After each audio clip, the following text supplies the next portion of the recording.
A continuación, la crisis económica.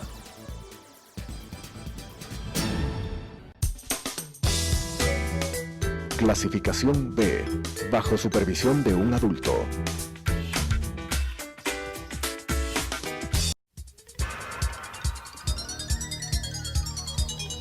Las opiniones vertidas en este espacio por la producción y dirección del programa son de exclusiva responsabilidad de sus autores y de quienes intervienen en ellos.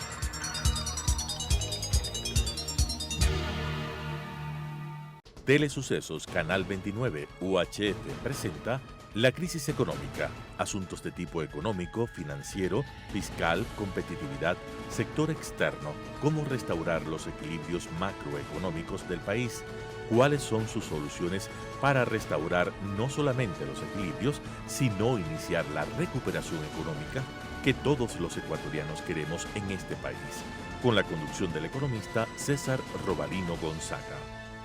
La crisis económica. Estimados amigos, buenas noches, amigas y amigos. Gracias por estar nuevamente con nosotros en este programa denominado La crisis económica del Ecuador. La semana pasada habíamos estado analizando, haciendo comentarios sobre la renovación de la deuda. Sobre eso ya nos vamos a tocar porque yo creo que ha sido claro para ustedes, digamos, las ventajas de esa consecución y obtención en la mesa de negociaciones con los acreedores internacionales. Y también comenzamos a desentrañar un poco todo el problema fiscal. Decíamos la semana pasada que ha habido un desplome de los ingresos de varios tipos al gobierno nacional y el gasto ha estado subiendo. Subiendo primero, sencillamente porque el virus, la crisis sanitaria exigen a Ecuador y a todos los países del mundo gastar más en salud para defender la vida de los ciudadanos. Y en Ecuador, irremediablemente, también pues el gobierno tiene que gastar más, sencillamente porque está de por medio, como varias veces hemos dicho, la vida de los ecuatorianos y ecuatorianas, o jóvenes, adultos, mayores, sencillamente niños, niñas, etc. Entonces este gasto por la crisis sanitaria, el gasto del gobierno ha aumentado más allá de lo previsto, porque esto no se veía que pudiera venir, nadie lo había previsto, ¿sí?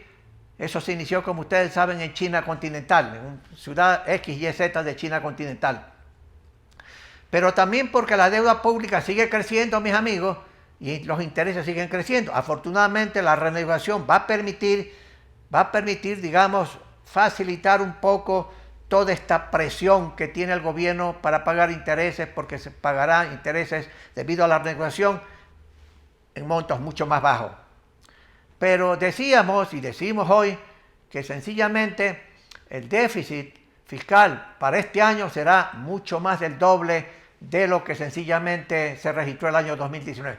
¿Cómo llenar? Se está llenando con deuda. Con deuda. Y ya vimos también la deuda pública, mis amigos, la deuda pública aproximadamente ha llegado, según fuentes oficiales, en cerca de 60.000 millones de dólares. Distribuidos entre los organismos multilaterales de financiamiento que se han vuelto una fuente importante de fondos, entre lo que se debe a los bonistas, que son 17.400 millones aproximadamente, y que se ha renegociado, y que ahí los bonistas o los tenedores de esos bonos van a perder cerca de 1.500 millones de dólares aproximadamente, en número redondo. Y también, mi amigo, se le debe al Seguro Social ecuatoriano, porque esa es deuda interna. Y la deuda que tiene el gobierno con el seguro son varios miles de millones de dólares que no están pagando el capital porque no hay recursos, ¿sí? Pero también, amigos, hay otra serie de compromisos y de deudas que el gobierno no lo registra como deuda pública y no salen en los boletines correspondientes. ¿Cuáles son este tipo de deudas? Que son obligaciones, pero que no están registradas como tales, sino como cuentas por pagar u otras obligaciones. Al Seguro Social, como vimos la semana pasada, se le debe por el 40% que está atrasado, etc. El señor Guates, a propósito, ha mencionado recientemente de que en agosto, si el Ministerio de Finanzas no comienza a pagar, digamos, el 40%, corre riesgo de que el seguro pueda seguir pagando mes a mes en forma cumplida a los jubilados ecuatorianos por el sistema de pensiones. Eso sería grave. Por eso es que el señor ministro de Finanzas tiene que, dentro de esta escasez total, tiene que hacer un esfuerzo adicional para ir pagando, no la totalidad, pero pagando pues poco a poco determinada cantidad del Seguro Social ecuatoriano. Ahí cabe una posibilidad que el Ministerio de Finanzas tiene que sencillamente analizar, hablar con los organismos multilaterales de financiamiento y decirles, amigos, este es el problema con el Seguro Social ecuatoriano. Vamos a hacer reformas al sistema de seguridad, pero mi amigo, le debemos esto, varios miles de millones de dólares. Presten ustedes 1.000 millones de dólares para pagarle exclusivamente al seguro, no para otro propósito. Si se consigue eso, se podrá pagar 1.000 millones al seguro por las deudas atrasadas del 40%, como el seguro de salud, etcétera, y el seguro campesino también, que entiendo que está en déficit, y el resto pagarlo en bonos del Estado con características, tasas de interés X y Z y plazos también de largo plazo. Pero mi amigo, también hay otro tipo de deudas que no se registran. En términos de petróleo, hay el contrato de servicios específicos que se le encarga a una compañía para que explote un campo y ellos pongan el dinero para mejorar la producción, ¿sí? Y en esos contratos, en algunos, el gobierno a través de Petroecuador, Petroamazonas, se obliga a pagar por cada barril $35 en algunos casos, 32 en otros, etc. El precio del petróleo ha estado desplomado. Entonces el gobierno, según el contrato, dice, oiga amigo, yo no te puedo pagar, el precio del petróleo está en 20, yo tenía que pagarte a 35, te voy a tener que dejar debiendo $15 para el futuro, ¿sí? Y eso está en los contratos, de tal manera que el gobierno está aprovechando esas cláusulas contractuales y las compañías están sometidas a la cláusula contractual. Pero en la medida que el precio del petróleo comienza a subir por encima de $35, sencillamente el gobierno, a través de las empresas estatales, tendrá que sencillamente destinar una parte de eso para pagar estos atrasos en las compañías petroleras.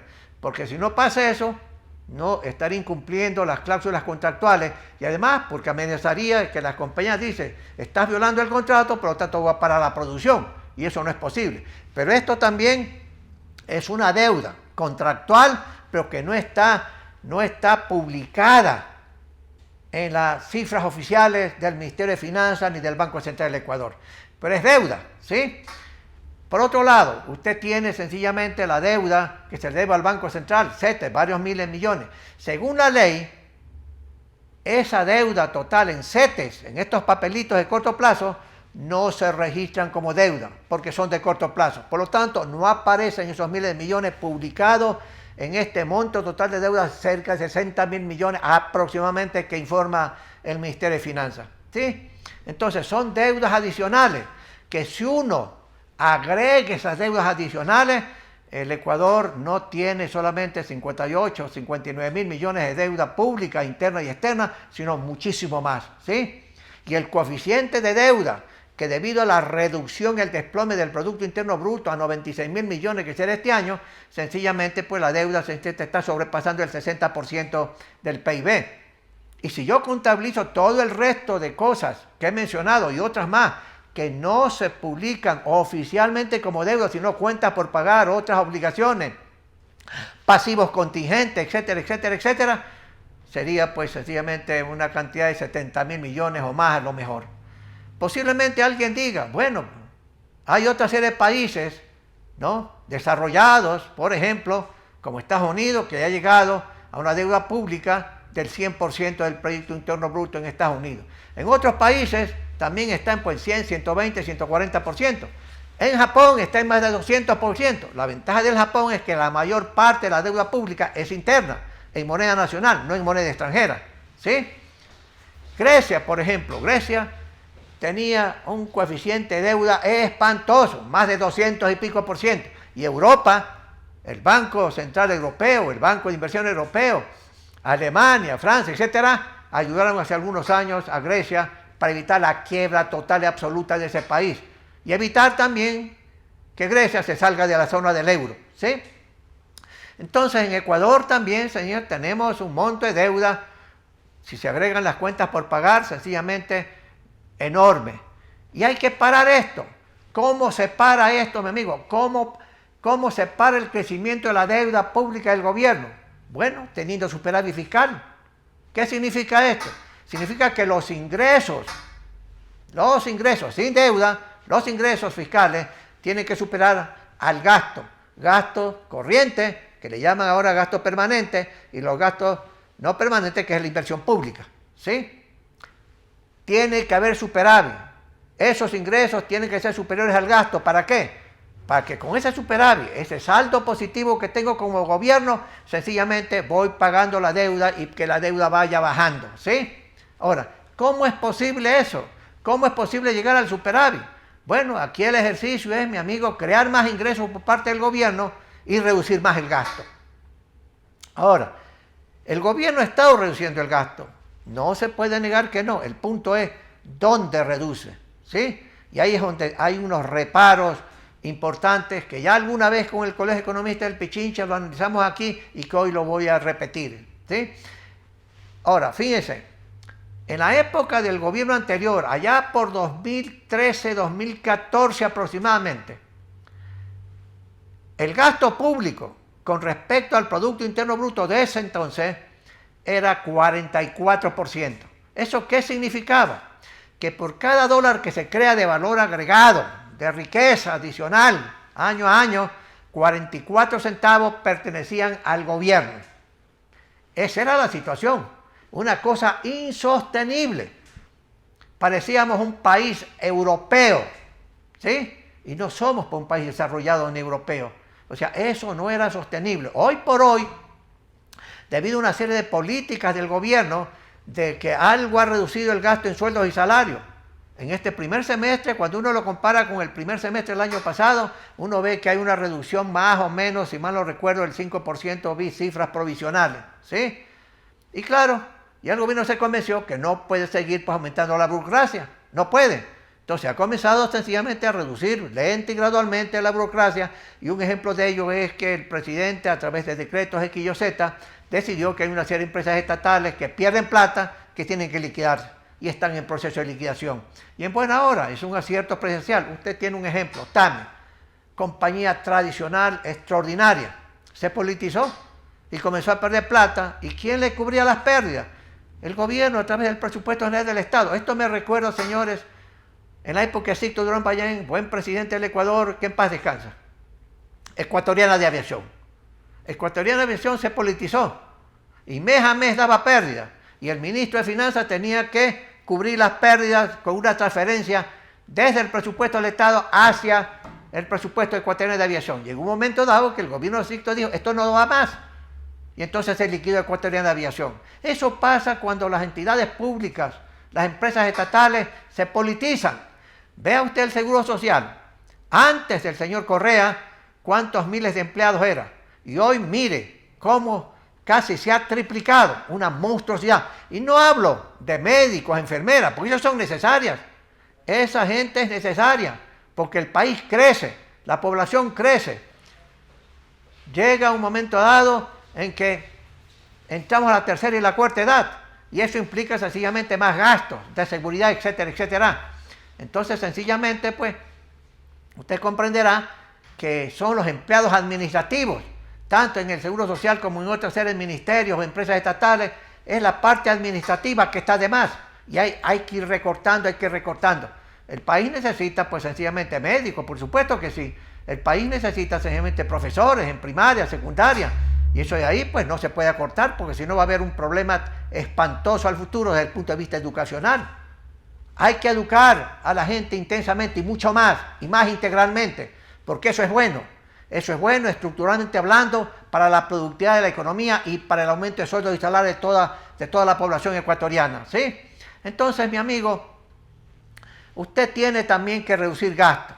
Los gastos que está reduciendo el gobierno, y no se niega, poco, muy poco ha conseguido en sueldos y salarios.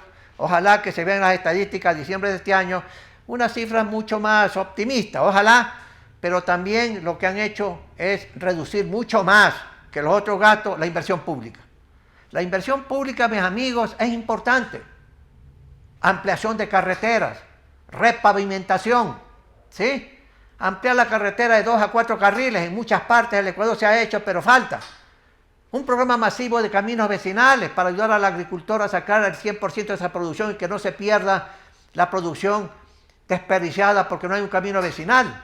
Y eso, ¿qué cosa sería ventaja? Aumenta la producción agrícola y de alimentos y esos ingresos adicionales al campesino. Pero también se necesita proyectos de riego pequeños. Los grandes proyectos hidroeléctricos quedan para el gobierno y que el gobierno se encarga al sector privado ecuatoriano a llevar a cabo un otro proyecto al futuro.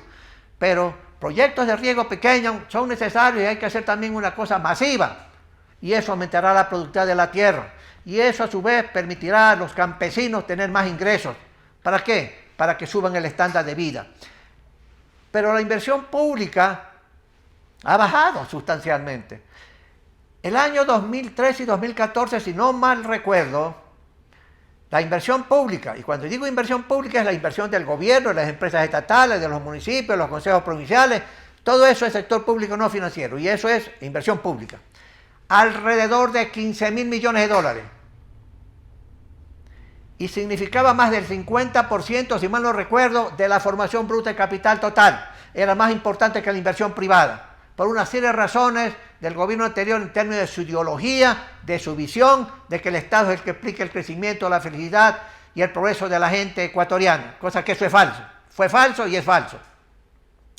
Hoy ha bajado, no se puede negar, ha bajado del 44%. Sí, ha bajado en forma importante, no digo que no, pero buena parte de esa reducción está en inversión pública.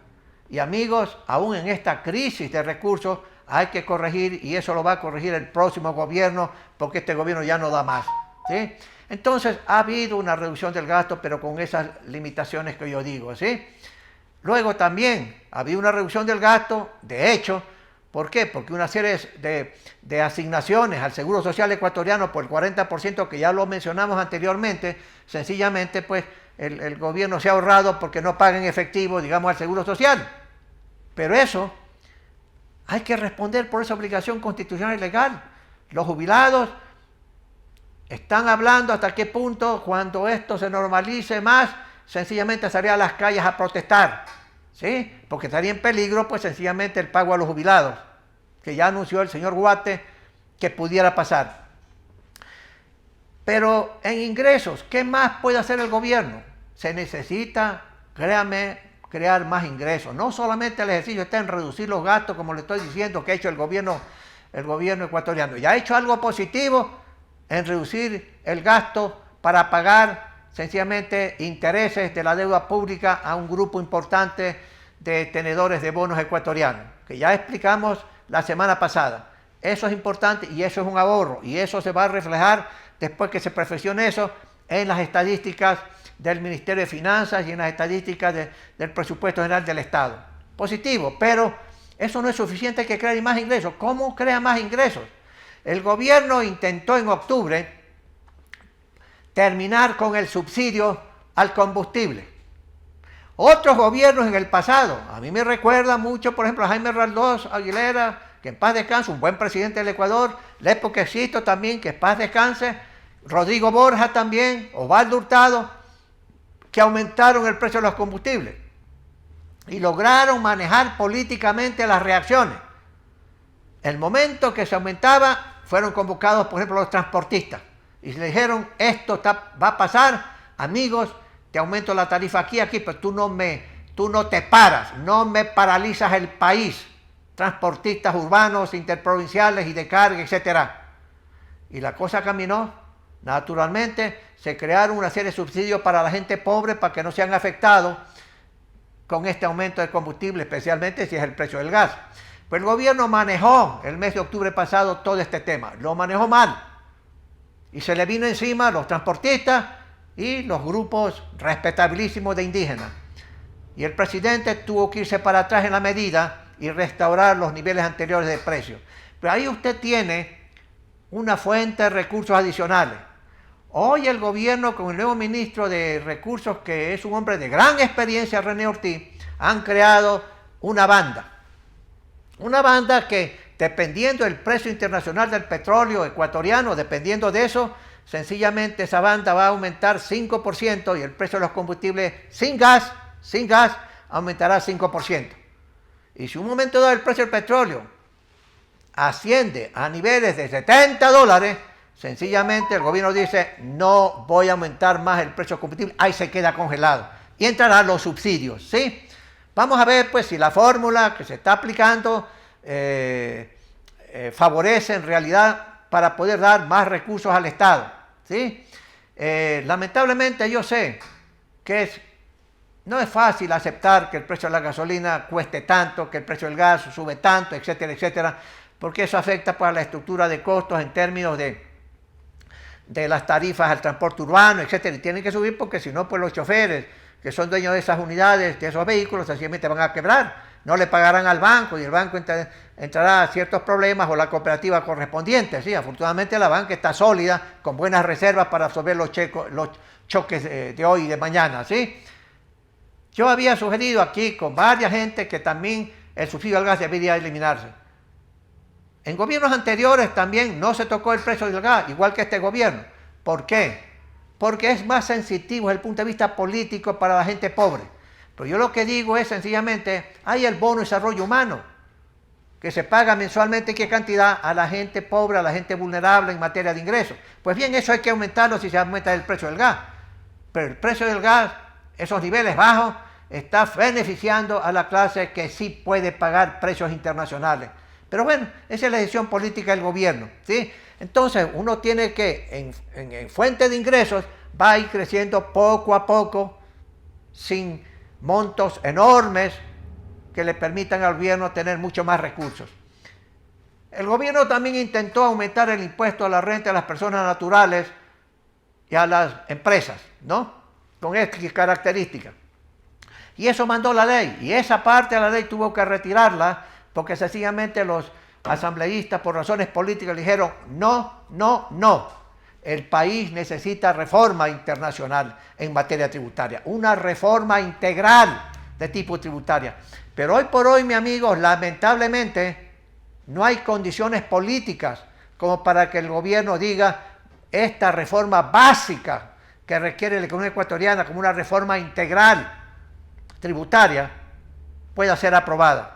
Eso va a quedar para el nuevo gobierno. Y cuando yo digo reforma integral, no solamente es los impuestos a nivel nacional, se trata también de los impuestos que perciben los municipios, por ejemplo, que son los impuestos prediales que le llaman, que son los impuestos a la propiedad que año a año tenemos que pagar todos aquellos que tenemos un departamento, una casa, etc. Entonces, amigos, sencillamente esa reforma es básica. Hemos estado en varios programas sugiriendo al gobierno del señor Moreno de que tiene que hacerse esta reforma. Y toda reforma tributaria en todas partes del mundo, inclusive en Ecuador, tiene varios objetivos. Uno es simplificar el sistema tributario, eliminar algunos tributos que realmente cuestan mucho más la administración que los que recaudan. Eliminar el impuesto a salida de divisas, que eso fue creado el gobierno anterior bajo el argumento de evitar la fuga de capitales. Y lo que el gobierno anterior quería es sencillamente aumentar los ingresos para seguir desperdiciando los recursos. Este gobierno no ha podido hacer nada de eso, porque sencillamente son como 1.200 millones de dólares que deben haber bajado ahora por toda la crisis económica. Es una cantidad importante y eso es lo que el gobierno ha temido, eliminar eso, y por supuesto que si es que se propone eso, el Congreso rápidamente lo va a aprobar. Los congresistas y los políticos en todos los países del mundo quieren reducir todo tipo de impuestos para conseguir votos y aumentar el gasto público, subsidios aquí, subsidios a todo el mundo, para conseguir votos. Pero esas acciones de esa gente populista en el terreno político propiamente dicho, sencillamente juegan con fuego, son populistas y juegan con la inestabilidad macroeconómica vía desequilibrios de las finanzas públicas. Entonces, amigos, hay que crear también ingresos. Y eso implica la reforma tributaria que tiene el primer objetivo, sencillamente simplificar. Y hay que ampliar la base tributaria. Hay una serie de profesionales, de personas que no pagan impuestos a la renta personal, que no conocen qué significa el impuesto a la renta personal, mis amigos. Por ejemplo, con todo el respeto lo digo, los choferes profesionales. ¿Cuántos de esos caballeros o damas dedicados a ese negocio pagan impuestos a la renta? Y no me pueden decir porque ganan solamente $400 en ¿cómo se llama? En las tarifas. No, pues. Entonces hay que ampliar la base tributaria. Ese es otro objetivo, sencillamente, de la reforma tributaria integral. Y eso de ahí permitirá aumentar las recaudaciones sin crear impuestos.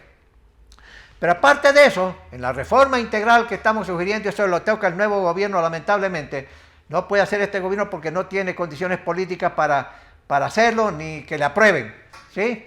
Sencillamente tiene que ver con ¿qué? Con fortalecer al SRI, que es la Oficina de Recaudación de Impuestos, fortalecerlo para la lucha contra la evasión tributaria. Hay unos expertos ecuatorianos que han calculado el monto de evasión tributaria por una serie de unidades económicas. Pues el SRI tiene que ser fortalecido en su poder, no para perseguir a la gente por razones políticas como era el gobierno anterior. En el gobierno anterior, si usted opinaba diferentemente del gobierno, sencillamente la mandaban al SRI o la mandaban al Seguro Social. Entonces hay varios, pero también hay que estar consciente que el nuevo gobierno, yo estoy seguro, propondrá a la asamblea futura un aumento de impuestos. Sencillamente, amigos, ¿qué puede hacer este gobierno? En 2 minutos adicionales voy a decir lo que es posible. Una reforma al sistema de seguridad social y una reforma de tipo monetaria y financiera. Eso de ahí no tiene problema de que los legisladores vayan a perder votos porque ya el proceso electoral se aproxima. Esas 2 reformas básicas, sistema de seguridad social, hay un grupo humano preparadísimo, que aquí lo hemos invitado para hablar sobre el sistema de seguridad social, el sistema de pensiones, etc. ¿Sí? Ellos pueden, si le pide el gobierno, elaborar el proyecto de ley para crear un sistema mixto, que sea algo solidario y algo no solidario, ¿sí? Porque el país necesita y el sistema de seguridad de los ecuatorianos y los trabajadores necesitan algo de eso. Yo creo que si el gobierno pide eso a este grupo, que es la Mesa de Seguridad Social, estoy seguro que ellos trabajarán, presentar el proyecto sin cobrar un centavo.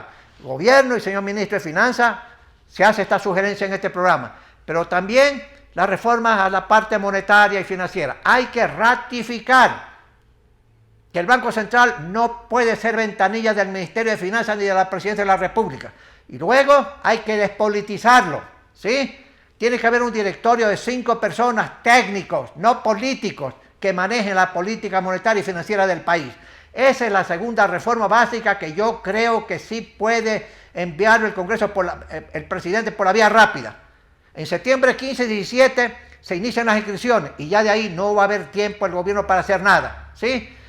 Señores, amigos y amigas, les agradezco por estar con nosotros nuevamente esta semana y hemos charlado una serie de temas sobre la cuestión económica ecuatoriana que son importantes. Y algunos temas van a quedar, señores, para el nuevo gobierno. Y espero, como ciudadanos, que ustedes, mi amigo, sepan elegir en las próximas elecciones.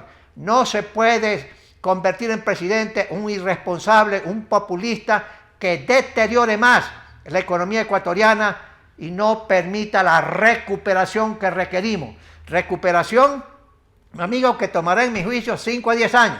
El señor Nebot, dirigente político, ha dicho que tomará 30 años recuperar el estándar de vida de hoy, que se está perdiendo, ¿sí? Cada vez crecen más los pobres, el hambre crece y eso es no bueno, ni para la economía, ni para lo social, ni para lo político.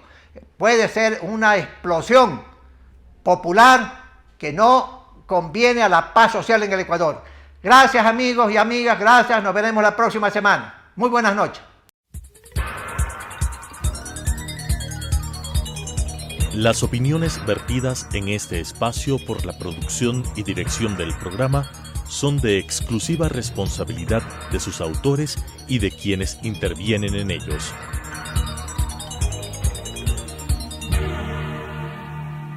Telesucesos Canal 29 UHF presentó La crisis económica, asuntos de tipo económico, financiero, fiscal, competitividad, sector externo, cómo restaurar los equilibrios macroeconómicos del país, cuáles son sus soluciones para restaurar no solamente los equilibrios, sino iniciar la recuperación económica que todos los ecuatorianos queremos en este país, con la conducción del economista César Robalino Gonzaga.